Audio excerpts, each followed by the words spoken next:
Humahalik na ang init ng araw na nagmumula sa siwang ng kortina sa kanilang karaban. Masakit na ang tama nito sa balat kahit malamig ang buga ng hangin na nagmumula sa aircon. Magkayakap pa rin sila ni Rafael. Nakayakap siya sa bewang nito. Masarap sa pakiramdam na nagtapat na sa'yo ng damdamin ng lalaking pinakatatangi mo. Akala niya wala ng pag-asa pero ngayon ang drawing nagkakulay na. Di pa man ito masagot ang tungkol kay Clarice, alam naman niya na may spot na siya sa puso ng lalaki. Halos lumundag ang puso niya kagabi at paulit-ulit sa kanyang tenga ang, "I think I like you." Napatingin siya sa orasan, 9:00 na. Dahan-dahan siyang lumayo sa lalaki para magpunta sa banyo, ngunit hinila siya nito pabalik sa kama. 30 minutes pa, please? Pakiusap nito. Antok na antok siguro ang asawa niya kahit ayaw pang bumangon. Sige. Umunan to sa may kilikili niya at nagsumiksik sa kanyang kaliwang dibdib. Ang lambot dito. Sabi nito na kinakuskos ng ulo sa kanya. Matulog ka na lang? Niyakap niya to at pinatong nga sa ulo nito ang ulo niya. Dahil siguro sa lamig kahit nakatulog na naman siya. Nagising lang siya sa katok mula sa labas ng pintuan. Si Rafael lang tumayo at nagbukas nun. Tanghali na mga anak, pupunta pa kayong ospital? Si Elena yon na nakangiti. Bumabawi lang kami sa pagod, mommy. Ang daming trabaho sa opisina. Kailangan niyo nang bumangon para makapagpalaboratory ka na, sabi ng biyanan niyang babae. Good morning po, mommy. Pasensya na po kayo at medyo tinanghali na po kami ng gising. Ang sarap pong umuwi dito, nakakamiss. Nakangiti niyang sabi sa biyanan. Maayos ba ang naging tulog ninyo? Opo, mommy. Ngayon lang po ulit ako nakatulog na mahimbing. Sige, maligo na kayo para makakain at makapagpa-appointment tayo sa ospital. Thank you po, mommy. Sabi niya sa biyanan. Pinanood pa niya itong bumaba ng hagdan bago niya sinara pinto. Naroon sa kamang asawa niya, nakangiti na makahulugan sa kanya. Hindi niya to pinansin. Honey, nagmamadali itong lumapit sa kanya. Hindi mo man lang ba napapansin ang gwapo mong asawa? Napansin ko, bakit? Patuloy siya sa pagkuha ng gamit niya. Honey naman. Huwag mong sanayin ng honey-honey na tawag sa akin ha, baka marinig pa ni Clarice. Saway niya rito. Suplado mo naman ata ngayon. Suplado talaga ako ever since, no? Bakit? Tanong ni Rafael sa kanya, saka siya niyakap mula sa likuran. Mag-toothbrush ka na nga, magtutoothbrush na rin ako. Sabay tayong maliligo? Tanong ang lalaki. Hindi ko gustong iniisip mong lalaki ka ha, may pupuntahan pa tayo. Ang tagal mo pa namang makatapos. Napatawa naman si Rafael sa tinuran niya. Napakamot ng ulo. Kailan? Mamaya na pag-uwi. Nagliwanag ang mga mata nito. Promise? Oo nga. Halika na. Inatak na siya ng asawa niya patungo sa banyo, ngunit di niya na to napigilan. Naipilit pa rin tong kagustuhang maangkin siya. Pinagbigyan na lang niya ito. Ayaw din naman niyang magtampo ito. Sa mismong banyo siya inangkin ito. Masakit pa ang buong katawan niya dahil sa nakaraang pag-angkin nito sa kanya. Di na siya nilagyan ito ng kiss mark. Nagmamadali lang to sa pag-angkin sa kanya. Mairaos na ang init na nararamdaman ng lalaki. Naligo sila na nagbabasaan pa ng tubig at nagpapalobo pa ng bula ng sabon sa kamay. Sana hindi na siya bumalik kay Clarice. Sana ako pa rin ang piliin niya sa huli. Kailangan ng healthy lifestyle, Rafael. Iwasan mo ng bar hopping para makaiwas sa alak at pulutan. Baka maagang mabida si Yapchenko kapag di ka nagtino. Sabi ni Doc Roman sa kanya. Nakaupo sila sa harapang upuan sa harap ng lamesa ng doktor. Ano po ang mga bawal, Doc? Tanong ni Atalia. Ang pagkaing maaalat at mamantika. Umiwas ka rin sa maraming sugar, baka mag-aya pa ang BP mo ng ibang sakit. Biro ni Doc. Pwede pala yun, Doc, kahit bata pa ako? Sabi niyang namamangha. Kahit minor, inaatake na rin sa puso. Sa bagay, kailangan ko lang ng maalagang asawa. Sabay kindat niya kay Atalia. Magpakabait ka na lang. Sagot ng asawa niya sa kanya. Yung mga reseta, huwag niyong kalilimutan. Hindi pa maintenance. Pero kapag hindi nagbagong kondisyon mo, magkaka-maintenance ka na. So far naman, walang problema sa sugar at creatinine mo. Maayos naman. Salamat, Doc. Tumayo na silang mag-asawa at nakipagkamay sa doktor. Bata pa lang ako, kayo ng doktor ko. Pati naman si Atalia, ako din ang doktor niya. Nakangiti nitong sagot. Aalis na po kami. Salamat, Doc. Thank you, Doc. Paalam naman ni Atalia. Malakas ang pang-amoy ni Clarice pati sa drugstore, nasundan pa sila. Baby, kumusta ka na? Tanong nito sa asawa niya. Okay naman ako, kailangan ko magpahinga. Sagot ng lalaki na hindi man lang umiwas sa humahaplos na kamay ng Clarice na yon. Sasama ako pag uwi sa inyo para maalagaan kita. Sabi nito tumilig pa kay Rafael. Sa mansyon kami uuwi ngayon. Bakit dun kayo uuwi? Nangunot ang noong tanong nito. May sakit siya, Clarice. Awat niya sa makulit na babae. Hayaan mo siyang makapagpahinga. Kasalanan ko bang nagkasakit siya? Ang dami mong alam, Clarice. Naiinis na siyang nagmarcha palayo. Pumasok na siya sa driver's seat ng kotse.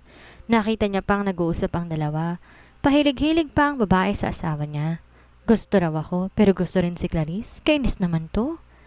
Napatuon ang ulo niya sa bosina. Gulat na gulat ang dalawa. Saka pa nang nagpaalam si Rafael sa babae at pumasok na to sa passenger seat. Ang kulit ni Clarice. Pwede ba ako makipaglandian kay Richmond? Tanong niya. Ha? Total naman nakikipaglandian ka sa harapan ko. Bakit di ko pwedeng gawin sa harapan mo? Napaka-unfair naman, hindi ba? Natahimik ang lalaki. Napatingin lang to sa labas. Pinaandar na niya ang sasakyan. Di na sila nag-usap hanggang makarating sila sa bahay. Naroon na ang sasakyan ni Lolo Harry kaya't alam niya naroon ang ama. Nagmamadali siyang bumaba tsaka nagmamadaling pumasok ng bahay. Nakaupo sa sala sa mga tao doon at nagkukwentuhan. Nagmamadali siyang hinanap ang ama at sa kaniyakap. I miss you, Papa. Anang ama na ilang buwan na niyang hindi nakikita. Miss na rin kita. Pasensya ka na di kami nakadalaw sa'yo. May farm na kasi ang lolo mo sa Baguio. Niyakap din siya ng ama. Talaga po? Nalalaki ang mga mata niya. Isa pa sa pangarap niya ay magkaroon ng strawberry farm. Hindi pa sana namin sasabihin sa inyo kaso baka magtampo ka na. Nakangiting sabi ni Lolo Harry sa kanya. Dinukot nito ang cellphone sa bag at pinakita sa kanya ang mga pictures. Nag-bless muna siya dito tumalik sa kamay bago kinuha ang cellphone. Nawala ang inis niya kay Rafael. Sinalubong niya ito at pinakita ang mga pictures. Rafael, may farm daw si Lolo sa Baguio. Pinakita niya dito ang pictures. Patingin? Sabi nito. Ang ganda, bakit hindi ko po alam? May sorpresa ba ang pinapaalam? Nakangiting wika ni Lolo Harry. Nilapitan to ni Rafael para humalik sa kamay. Kailangan mapuntahan natin yan. Nakangiting sabi niya. Huwag muna ngayon. Marami pang inaayos si Claudia doon. Sagot ni Lolo Harry. Wala po dito si Tita Claudia? Nagulat siya. Kaya pala malungkot ang tatay ko. Hindi naman. May mga pinapagawa pa ang lolo mo kaya hindi na siya makakauwi dito pero pupunta namin sa every weekend. Sagot ng tatay niya. Nagbe-video call kami lagi. Nauwi sa masayang kwentuhan ang kanilang pagtatagpo. Namiss niya ang ganito. Namiss niyang lahat sa bahay na ito. Teka, totoo bang high blood ka, Rafael? Tanong ni Lolo Harry sa asawa niya. Oo nga po, Lolo. Napakamot sa ulo. Aba, igawa na ako agad ng apo. Para naman habang maaga pa at kaya mo pa'y meron na kaming makitang tumatakbo-takbo dito sa bahay. Nagkanda sa siya sa sinabi ng matanda. Yung labas ng juice sa ilong niya ay umabot sa ulong sakit. Agad siyang dinalohan ni Rafael at hinagod ang kanyang likod. Okay ka lang ba anak? Tanong ng tatay niya. Okay lang po ako, Papa. Pinupunasan niya ng tissue ang kanyang ilong. Ano nangyari sa iyo, Iha? Tanong ni Lolo Harry. Napabilis po ang inom ko ng juice kaya po nasamid ako. Pagsisinungaling niya dito. Dahan-dahan ka kasi, sabi ni Rafael sa kanya. Bakit ka kasi nagmamadali? Bueno, mga apo. Tumayo si Lolo Rafael. Papasok na muna ako sa aking kwarto. Ikaw, Robert. Sasamahan ko na po kayo, sagot ng huli. Mamaya ulit tayo magkwentuhan. Magpapahinga lang ako. Nakakapagod ang biyahe namin. Wika na matanda, saka sila tinalikuran ng tuluyan. Nagpaalam na rin ang kanyang ama sa kanila. Ano ba kasing nangyari? Tanong ni Rafael sa kanya. Hindi mo ba narinig ang sinasabi ni Lolo? Ang alin? Yung tungkol sa apo. O ano naman ngayon? Apo, as in, pinapagawa niya tayo ng mga anak. Nanlaki ang mga mata ng lalaki. Di ko agad na-gets yun na. Ang slow mo talaga. Halika na sa taas. At bakit? Igagawa natin sila ng abo, hindi ba? Puro kakalibugan, Rafael. Kinurot niya ito. Aray, bakit na naman? Si Clarice, ano? Asawa mo ako tapos kabit mo siya. Pero nauna siya sa akin kaya't kayo ang leg up, ganon? Nagsiselos ka ba? Bakit? Gusto mo bang magkaanak sa akin? Tanong niya rito. Hindi to nakahuma. O, diba? Di ka makasagot. Tapos lakas na lobong tanongin kung nagsiselos ako. Baliw. Saka siya lumabas patungong garden. Pakiramdam niya ay kailangan niya ng sariwang hangin. Katatapos ng nilang maghapunan, nagbihis agad siya ng pantulog, ngunit hindi mo na siya hihiga. Napansin din siguro ng kanyang ama na mukhang may LQ sila ni Rafael, sabalit hindi na to nagtanong. Si Lolo Harry naman daw maagang nakatulog kaya tatlo lang silang nagsabay-sabay sa pagkain.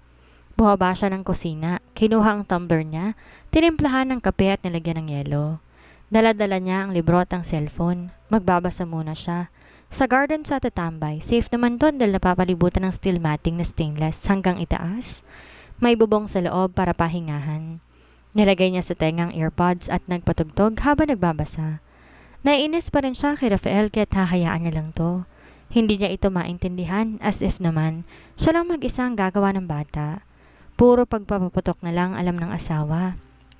Naindak-indak pa siya habang nakaupo at nagbabasa. Takot na takot siya na may humila sa paa niya simula sa ilalim ng upuan. Aswang! Sumakay siya sa taas ng upuan bago niya narinig na tumatawa si Rafael. Kape pa! Pulang-pula to katatawa. Ano ba? Papatayin mo ba ako? Sita niya sa lalaki at natahimik to. Napaiyak siya sa sobrang sama ng loob. Kung balak mo akong patayin para mabiyudo ka kaagad, sabihin mo lang, para ipaanal ko na kaagad ang kasal natin. I'm sorry, honey. Nagmamadali siyang niyakap ito. Sorry please. Don't say that. Oo na. Ako ang balakid sa mga gusto mo, pero wag mo naman akong papatayin. Iyak siya ng iyak. Shh! Sorry, honey. Sorry talaga. Hinagod ng lalaki ang kanyang likod. Ang dibdib nito parang tinatambol. Marahil kinakabahan to dahil sa kanyang takot. Binibiro lang kisa. Iniwasan mo kasi ako eh. Nagbibihis lang ako, bigla ka lang nawala. Kanina pa kita hinahanap. Naiinis ako sa'yo, di ba? Kaya nagpapahangin muna ako. Sorry na. Mahigpit pa siyang niyakap ng asawa niya. Bahagya niya tong itinulak. Bakit mo ba ako hinahanap? Matutulog na kasi tayo, wala ka pa. Magbabasa muna ako. Nagpapahangin. Iwanan mo na lang ako, matulog ka na. May pangako ka sa akin ngayon, hindi ba? Anong pangakong sinasabi mo? Sabi mo, mag-aano tayo ngayon? Anong mag-aano? Mag-aano? Ganon. Pwisit ka? Itinulak niya ang asawa. Kaninang umaga pinagbigyan na kita. Quickie lang yun. Gusto ko na matagal. Honey naman. Niyakap siya ng lalaki. Sige, kung ayaw mo. Sasamahan lang kita dito. Bahala na. Tumayo ito sa tabi saka sumayaw na animo macho dancer. Nadidistract siya sa ginagawa ng lalaki. Mas napapalingon siya dito kaysa ituloy ang kanyang pagbabasa. Alam mo, sabi ni Judith, maganda daw sa greenhouse ngayon. May LED light at saka nilagyan ng couch na maganda. Gusto raw tambay ni Lolo kapag umaga. Anong pakialam ko? Gusto mo makita? Ayoko. Dito na lang tayong dalawa. Hindi ako makaka-concentrate kapag maingay ka. Sa kanya ay nirapan ng asawa niya. Ako na lang pupunta sa greenhouse. Bahala ka. Gawin mo anong gusto mo. Iniwan na siya ng asawa niya at pumasok na ito sa loob ng greenhouse na may 200 metro ang layo sa kanya. Nag-aalala siya nang di bumalik ang asawa sa loob ng 10 minuto. Naghintay pa siya ng ilang minuto pa. Lalo siyang nagpanik. Paano kung tumaas ang dugo niya? Paano kung nahimatay siya? Paano kung nabagok ang ulo niya? Hala, oo nga. Paano na? Nagmamadali siyang sinundan ng asawa niya sa loob. May LED light nga doon na kulay light blue. Tanging anino lang ng kasama mong makikita mo pero mapapansin mo ang feature ng mukha. Binuksan niya ang pinto ng greenhouse saka tinawag ang asawa. Rafael? Rafael, nasan ka? Wala ito sa couch na tanaw ng liwanag ng buwan. Sumara ang pinto, medyo natakot siya, hindi siya gumagalaw. Hanggang dahan-dahan may yumakap sa bewang niya buhat sa likod. Akala ko hindi mo ako pupuntahan. Bulong ng lalaki sa kanyang tenga na nagdulot ng kilabot sa kanyang katawan. Anong kalokohan to? Sabi niya sa lalaki habang piniksi ang mga braso. Gusto niyang umalis buhat sa pagkakayakap nito. Akala ko kasi matitiis mo ko. Tsaka hinalik-halikan nito ang kanyang leeg. Nag-alala ako sa'yo. Akala ko kung paano ka na. Angil niya sa lalaki. Kaya nga salamat kasi hindi mo ako matitiis. Gumapang ang mga kamay ng lalaki sa kanyang braso, patungo sa kanyang dibdib. Kapag nahahawakan to ng lalaki, nagiinit ang kanyang katawan. Dahan-dahan siyang inihirap ng lalaki at saka masuyong hinilikan sa mga labi. Halik na hindi marahas. Halik ng nanunuyo. Ang pagkalugad ng dila nito sa loob ng kanyang bibig na tila naghahanap ng pagtugon mula sa kanyang dila. ang siyang nagiging baterya ng katawan niya para tugunin ito. Napaungol ang lalaki nang masuyo niyang tugunin ang labi nito at ang dila na kumakatok sa kanya. Inikot niya ang kanyang mga braso patungo sa likod ng lalaki at banayad na humihima sa tumahaplos sa likod nito. Lumayo to saglit sa kanya at saka hinubad ang pang-itaas na damit. Niyakap ulit siya nito at saka ipinagpatuloy ang pakikipagpalitan ng hininga sa kanya at pakikipag-espadahan ng dila. Halos mapugto ang kanilang hininga sa tagal ng magkahinang ng kanilang bibig. Tila ba ayaw siyang pakawalan ng lalaki? Saglit silang naglayo at naghabol ng hininga. Hinawakan pa ng lalaki ang kanyang mukha na parang minememorya ng lalaki ang kabuuan ng kanyang mukha. Sinasalat nito ang korte ng kanyang mga mata, ilong, at pinadaanan ng daliri ang kanyang manipis na labi. Muli nitong hinawakan ang kanyang baba at muli sinakop ang mga labi nito at kaliitan ng kanyang bewang. Ang haplos nito na nanghihina, walang diin, ang naghahatid sa kanya ng labis sa sensasyon. Inihiga siya ng lalaki sa couch na naroon. Tinitigan nito ang kanyang mukha habang hinahaplos. Napakaganda mo talaga. Napakaswerte ko na iniaalay mo sa akin ang kagandahang ito. Maraming salamat. Buwaba ang mukha nito sa kanyang mukha at ipinagpatuloy ang pagsamba sa kanyang mga labi. Masuyo ang paghalik niya sa asawa habang nakahiga ito sa couch.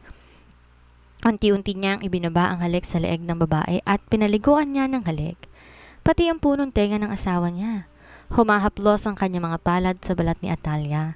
Sinapon ng kanyang mga kamay ang ulo ng babae. Tsaka muling hinalikan ito sa labi. Mananatili ka lang sa posisyon mo. Akong bahala sa'yo. Bulong niya rito. Muli niyang pinababa ang kanyang mga labi patungo sa leeg nito. Pababa sa balikat. Sinisiguro niya na wala na makakaligtaang bahagi ng balat ni Atalia. Niyakap niya ang mga braso sa likuran ng babae bago tuloy ang sinakop ng mga labi niya ang dibdib ng asawa. Hindi niya ito basta binitawan. Inalis niya ang pagkakayakap sa babae. Ganito kita papagurin palagi. Natatawa nitong sabi sa kanya. Sira, baka magtaka ang tatay ko na nangangayayat ako. Kinurot niya ito sa tagiliran na siyang kinatawa nito. Inayos nila ang couch at saka magkasabay na nagbihis at lumabas ng greenhouse na parang walang nangyari.